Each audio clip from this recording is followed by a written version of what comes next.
The Tibetan independence movement is a movement for the independence of Tibet and the political separation of Tibet from China. It is principally led by the Tibetan diaspora in countries like India and the United States, and by celebrities and Tibetan Buddhists in the United States and Europe. The movement is not supported by the 14th Dalai Lama, who, although having advocated it from 1961 to the late 1970s, proposed a sort of high-level autonomy in a speech in Strasbourg in 1988, and has since then restricted his position to either autonomy for the Tibetan people in the Tibet Autonomous Region within China, or for the autonomy to extend also to areas of neighboring Chinese provinces inhabited by Tibetans. Among other reasons for independence, campaigners assert that Tibet has been historically independent. However, some dispute this claim by using different definitions of Tibet, historical, and independence.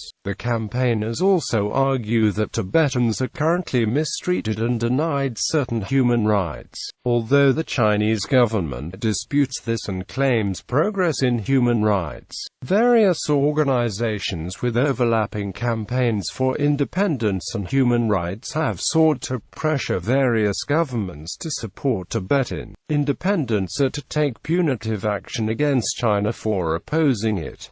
Historical background. After the Mongol Prince Khodan took control of the Kokona region in 1239, he sent his general Dorda Khan on a reconnaissance mission into Tibet in 1240. During this expedition the Kadampa monasteries of Rwa and Urgul-Lhakang were burned, and 500 people killed. The death of Ograi the Mongol Khagan in 1241 brought Mongol military activity around the world temporarily to a halt. Mongol interests in Tibet resumed in 1244 when Prince Khodan sent an invitation to the leader of the Sakya sect to come to his capital and formally surrender Tibet to the Mongols. The Sakya leader arrived in Kokona with his two nephews Drogon Chogyal Phagpa and Channa Dorje in 1246. This event marked the incorporation of Tibet into the Mongol Empire.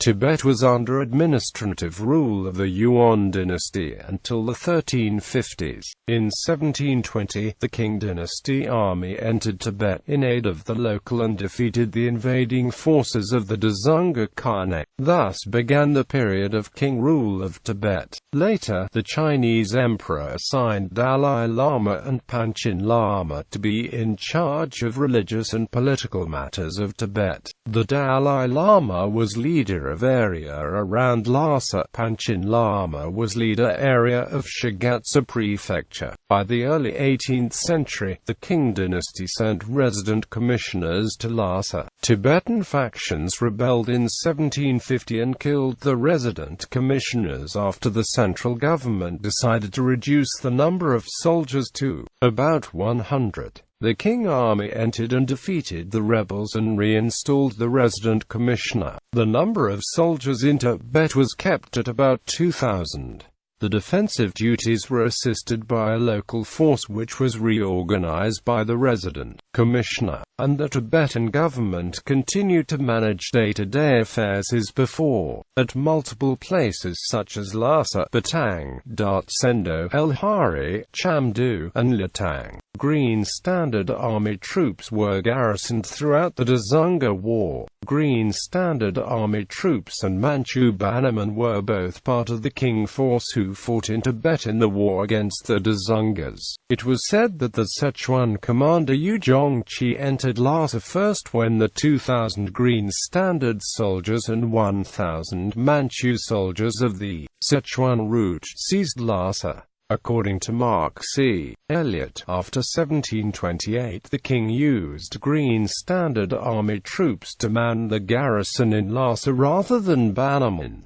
According to Evelyn S. Rafsky, both Green Standard Army and Bannerman made up the King garrison in Tibet. According to Sabine Dabringhaus, Green Standard Chinese soldiers numbering more than 1,300 were stationed by the king in Tibet to support the 3,000-strong Tibetan army. In the mid-19th century, arriving with Anban, a community of Chinese troops from Sichuan who married Tibetan women, settled down in the Lubu neighborhood of Lhasa, where the descendants established a community and assimilated into Tibetan culture. Hebelin was the location of where Chinese Muslim troops and their offspring lived, while Lubu was the place where Han Chinese troops and their offspring lived. In 1904, a British mission, accompanied by a large military escort, invaded Tibet, forcing its way through to Lhasa.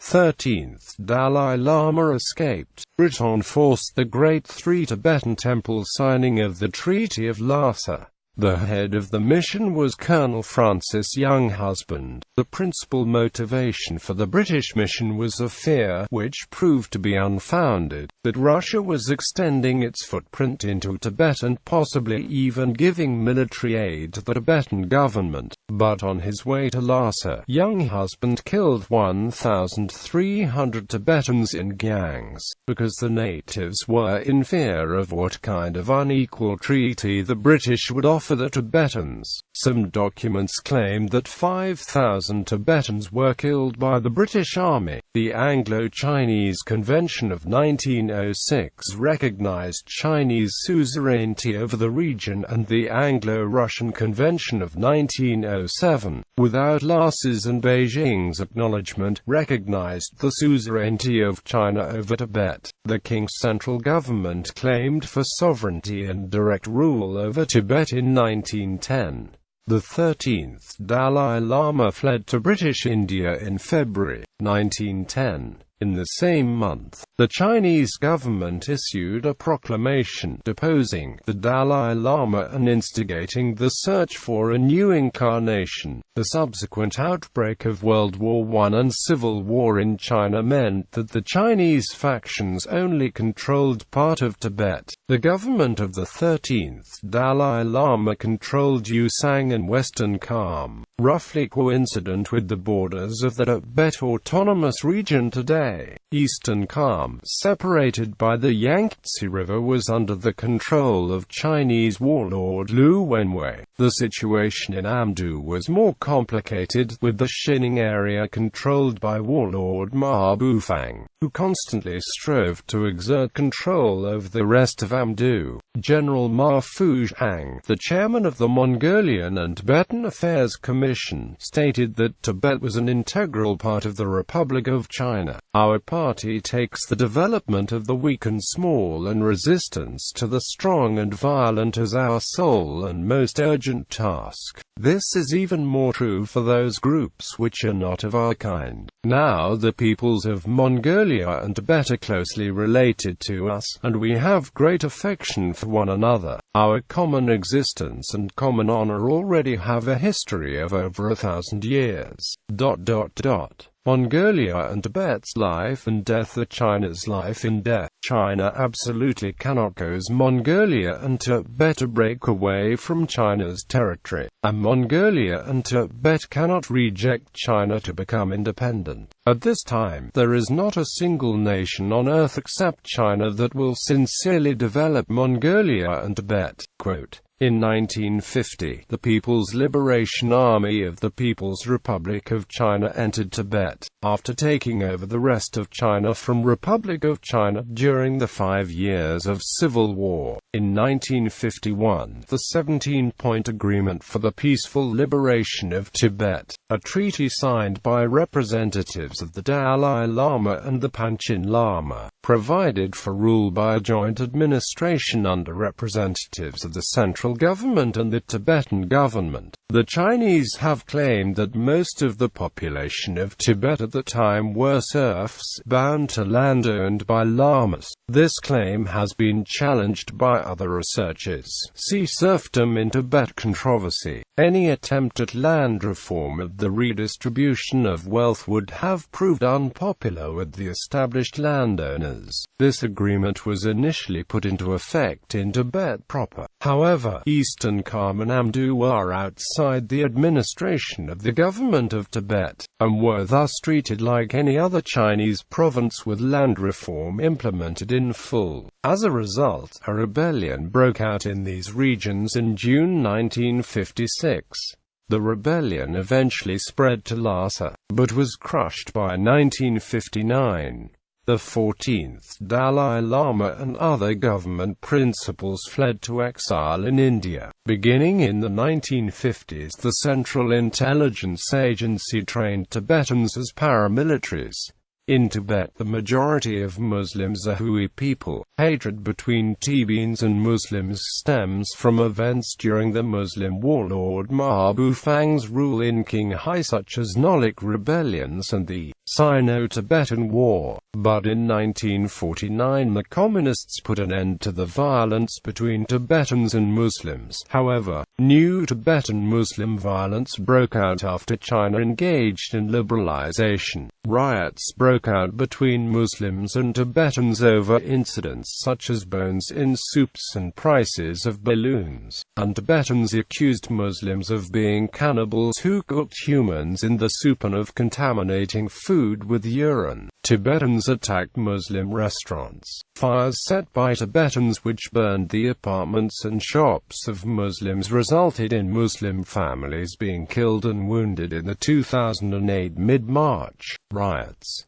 Due to Tibetan violence against Muslims, the traditional Islamic white caps have not been worn by many Muslims. Scarves were removed and replaced with hairnets by Muslim women in order to hide. Muslims prayed in secret at home when in August 2008 the Tibetans burned the mosque. Incidents such as these, which make Tibetans look bad on the international stage, are covered up by the Tibetan exile community. The repression of Tibetan separatism by the Chinese government is supported by Hui Muslims. In addition, Chinese-speaking Hui have problems with Tibetan Hui. The main mosque in Lhasa was burned down by Tibetans, and Chinese Hui Muslims were violently assaulted by Tibetan rioters in the 2008 Tibetan unrest. The majority of Tibetans viewed the wars against Iraq and Afghanistan after 9/11 positively, and it had the effect of galvanizing anti-Muslim attitudes among Tibetans and resulted in an anti-Muslim boycott against Muslim-owned businesses. Tibetan Buddhists propagate a false libel that Muslims cremate their imams and use the ashes to convert Tibetans to Islam by making Tibetans inhale the ashes, even though the Tibetans seem to be aware that Muslims practice burial and not cremation, since they frequently clash against proposed Muslim cemeteries in their area.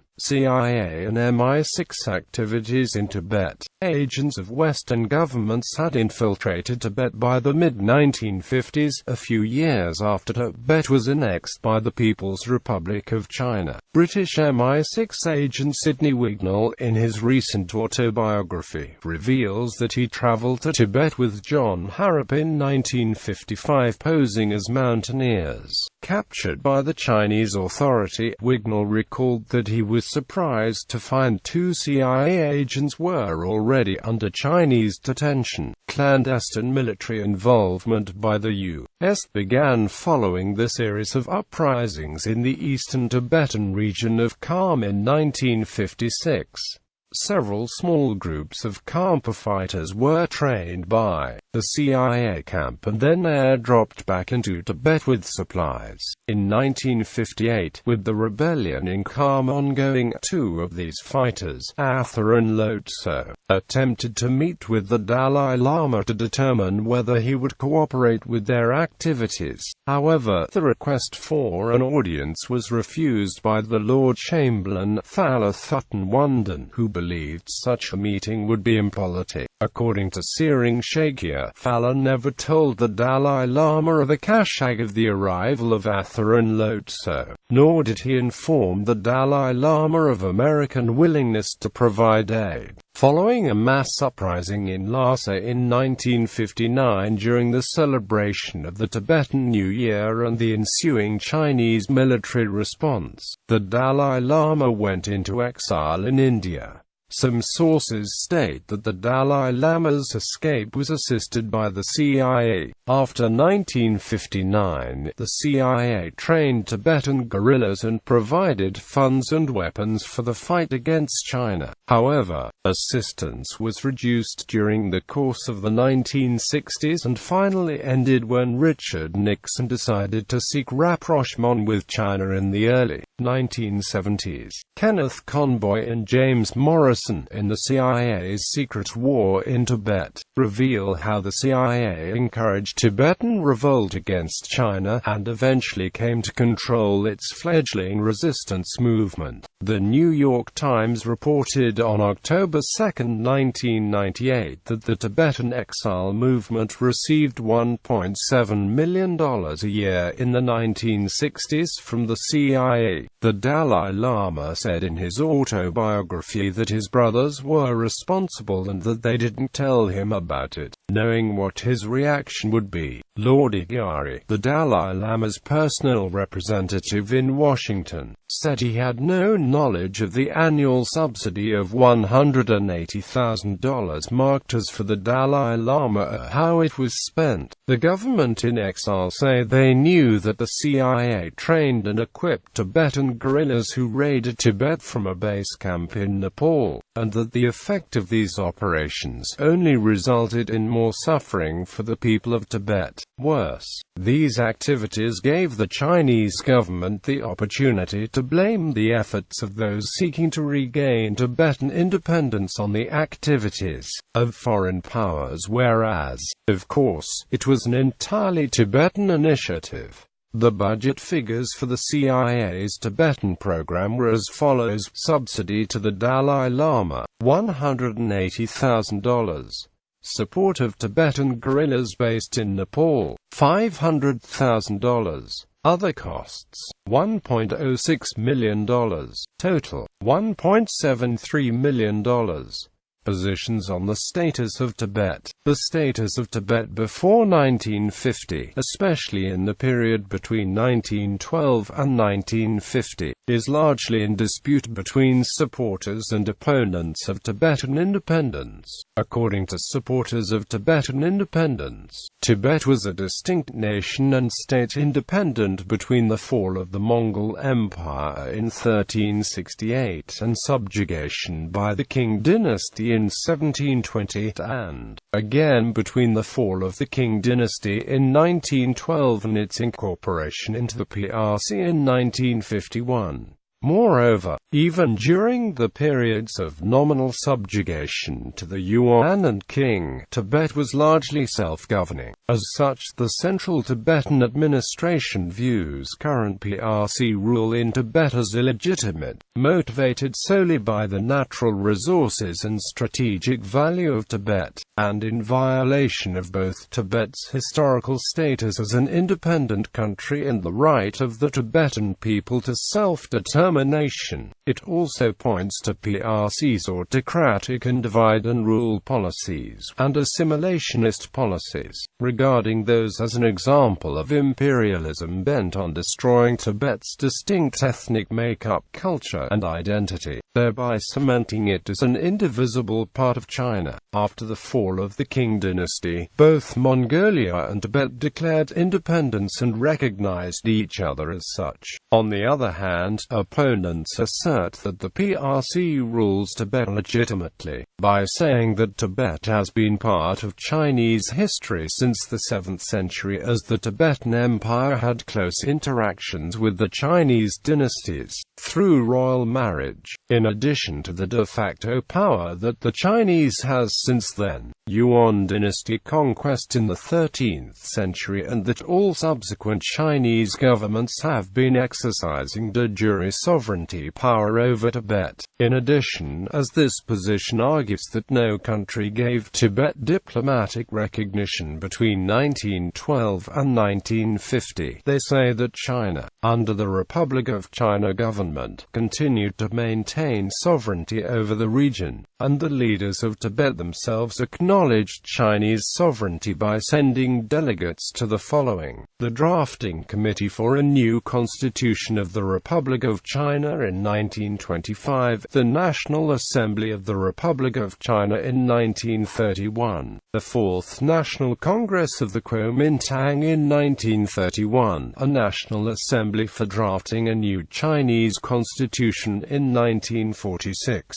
and finally another National Assembly for drafting a new Chinese constitution in 1948. Finally, some within the PRC considers all movements aimed at ending Chinese sovereignty in Tibet, starting with British attempts in the late 19th and early 20th centuries, to the CTA today, as one long campaign abetted by malicious Western imperialism aimed at destroying Chinese integrity and sovereignty, thereby weakening China's position in the world. The PRC also points to what it calls the autocratic and theocratic policies of the government of Tibet before 1959, as well as its renunciation of South Tibet claimed by China as a part of historical Tibet occupied by India, as well as the Dalai Lama's association with India, and as such claims the CTA has no moral legitimacy to govern Tibet. Positions on Tibet after 1950. Tibetan exiles generally say that the number that have died in the Great Leap Forward violence, or other unnatural causes since 1950 is approximately 1.2 million. However, this number is controversial, and the government does not agree to it. According to Patrick French, who is a supporter of the Tibetan cause, who was able to view the data and calculations, the estimate is not reliable because the Tibetans were not able to process the data well enough to produce a credible total, with many persons double or triple counted. There were, however, many casualties, perhaps as many as 400,000. This figure is extrapolated from a calculation Warren W. Smith made from census reports of Tibet which show 200,000 missing from Tibet. Even anti-communist resources such as the Black Book of Communism expresses doubt at the 1.2 million figure, but does note that according to the Chinese census, the total population of ethnic Tibetans in the PRC was 2.8 million in 1953, but only 2.5 million in 1964.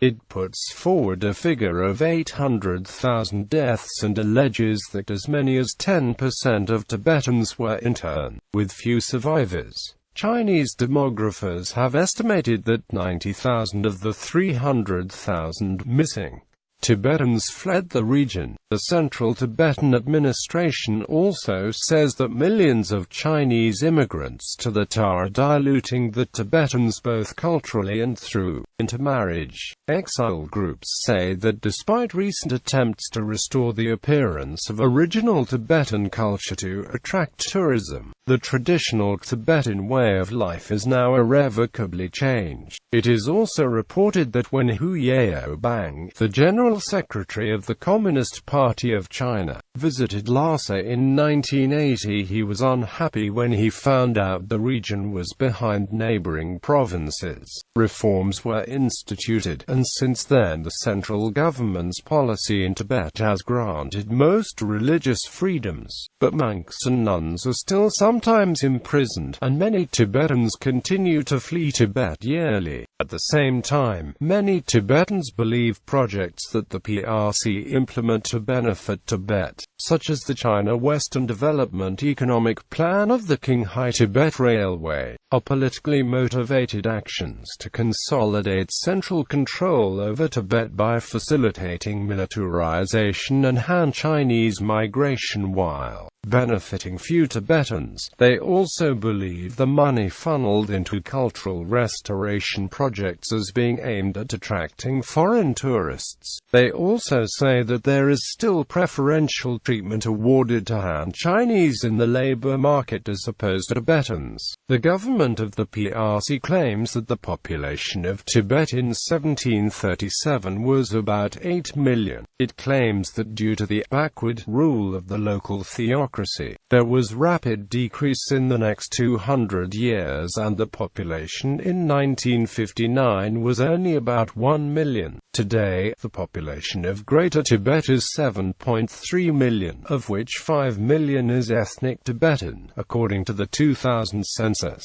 According to the PRC, the increase is viewed as the result of the abolishment of the theocracy and introduction of a modern, higher standard of living, based on the census numbers. The PRC also rejects claims that the Tibetans are being swamped by Han Chinese. Instead, the PRC says that the border for Greater Tibet drawn by the government of Tibet in exile is so large that it incorporates regions such as Xining that are not traditionally Tibetan in the first place, hence exaggerating the number of non-Tibetans. The government of the PRC also rejects claims that the lives of Tibetans have deteriorated, pointing to rights enjoyed by the Tibetan language in education and in courts, and says that the lives of Tibetans have been improved immensely, compared to the Dalai Lama's rule before 1950. Benefits that are commonly quoted include, the GDP of Tibet Autonomous Region today is 30 times that before 1950. It has 22,500 kilometers of highways, all built since 1950. All secular education in the region was created after integration into the PRC. There are 25 scientific research institutes, all built by the PRC. Infant mortality has dropped from 43% in 1950 to 0.661% in 2000. Life expectancy has risen from 35.5 years in 1950 to 67 in 2000. The collection and publishing of the traditional epic of King Gesar, which is the longest epic poem in the world and had only been handed down orally before allocation of 300 million renminbi since the 1980s to the maintenance and protection of Tibetan monasteries. The Cultural Revolution and the cultural damage it wrought upon the entire PRC is generally condemned as a nationwide catastrophe, whose main instigators have been brought to justice and whose recurrence is unthinkable in an increasingly modernized China. The China Western Development Plan is viewed by the PRC as a massive, benevolent, and patriotic undertaking by the eastern coast to help the western parts of China, including Tibet, catch up in prosperity and living standards. Supporting organizations which support the Tibetan independence movement include Tibetan Youth Congress, located at Dharamshala, the seat of the government of Tibet in exile in India, claims 30,000 members. International Tibet Independence Movement, located in Indiana, United States. It was formed in March 1995 and is now a 501 non-profit organization for informing about Tibetan independence.